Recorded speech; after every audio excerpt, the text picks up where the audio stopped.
संत तुकाराम को मिले, बाबा नामदेव को मिले, मुक्ताबाई को मिले, ज्ञानेश्वर जी महाराज को मिले, दादू दयाल को मिले, नाबा जी को मिले, गरीबदास जी को मिले, हमारे सतगुरु मदन साहिब को मिले, जिनकी वाणी है सोई गुरु पूरा कहावे, जो 2 अक्षर का भेद बतावे, एक छुड़ावे एक लखावे, तब प्राणी निज घर को जावे। ये वाणियां लोगों ने ले लेके इस वाणी को जिसने बोला उसका नाम ही नहीं छाप रहे हैं। बताओ, जिस वाणी को संत ने बोला उस संत का नाम ही नहीं छाप रहे हैं ये लोग, और वाणी सब लेके बैठे हैं। क्या मधु परमहंस जी, क्या रामपाल जी, क्या राधा स्वामी, बताओ।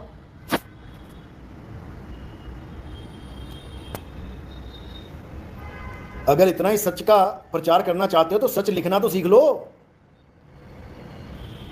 जो रामपाल जी महाराज अपने सत्संगों में सोई गुरु पूरा कहावे, 2 अक्षर का भेद बतावे, बोलता नहीं थकते,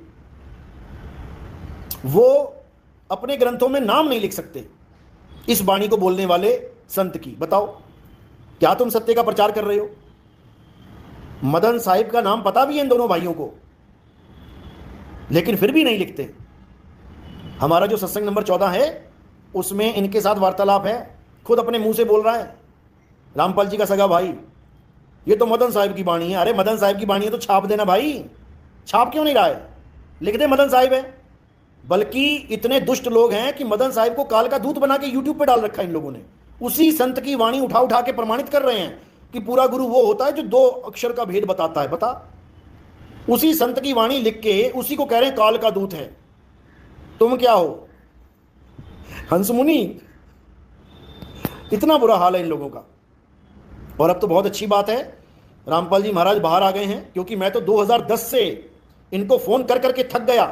इनका कोऑर्डिनेटर है एनसी आर्या, आप उसका नंबर पता करके फोन करके पूछ लेना। 2010 से मैं पीछे पड़ा हूं कि हमारे साथ ज्ञान चर्चा करो करो करो। एनसी आर्या ने तो रामपाल जी महाराज से डायरेक्ट भी बोल दिया था कि नितिन दास ज्ञान चर्चा की बात कर रहा है, लेकिन ये माने नहीं दोनों भाई। लेकिन अब वो दिन आ गया है जब हम फिर से एक बार ज्ञान चर्चा के लिए बोलते हैं कि आओ करते हैं ज्ञान चर्चा। साधना टीवी पे मैं बुक करूंगा, 1 घंटे की ज्ञान चर्चा करते हैं। आज नितिन दास ये बोल रहा है कि 1 घंटे के लिए साधना चैनल बुक करते हैं, ज्ञान चर्चा करते हैं, इसको लाइव पूरी दुनिया में दिखाएंगे कि आखिर ज्ञान चर्चा का निष्कर्ष क्या निकला है। आज नितिन दास ये चैलेंज करता है कि आओ ज्ञान चर्चा करते हैं। हार जीत की बात नहीं है, लोगों को सत्य पता लगना चाहिए कि आखिर ज्ञान चर्चा कहते किसे हैं, ज्ञान चर्चा होती क्या है, आमने सामने बैठ के ज्ञान चर्चा कैसे की जाती है। ये 4 भाड़े के टट्टू उठा के, कैमरा उठा के लोगों के वहां चले जाना और उनकी वीडियो बना के ले आना, फिर उसको काटना छाटना, ये ज्ञान चर्चा नहीं होती। ये ज्ञान चर्चा नहीं होती, खुले मैदान में ज्ञान चर्चा होती है। तो जितने भी भगत रामपाल जी के हैं जो ज्ञान चर्चा का जिनको भूत सवार है, नितिन दास उनका चैलेंज स्वीकार करता है। आ जाओ साधना चैनल पे बैठ के डिबेट कर लेते हैं कि सत्य क्या है, सत्य क्या है। जीवों का भला हो जाएगा। ये जो बर्बाद कर रहे हो तुम लोग जीव, 52 अक्षरों में डाल डाल के भला हो जाएगा उनका। बर्बाद होने से बच जाएंगे, 1,84,000 में जाने से बच जाएंगे, क्योंकि एक गलती का मतलब 1,84,000 का धक्का है। समझ लो, अगर हम हार गए तो हम शरण में आ जाएंगे, और अगर तुम्हारी बोलती बंद हो गई तो सारी संगत को चरणों में गिराना पड़ेगा। समझ लेना।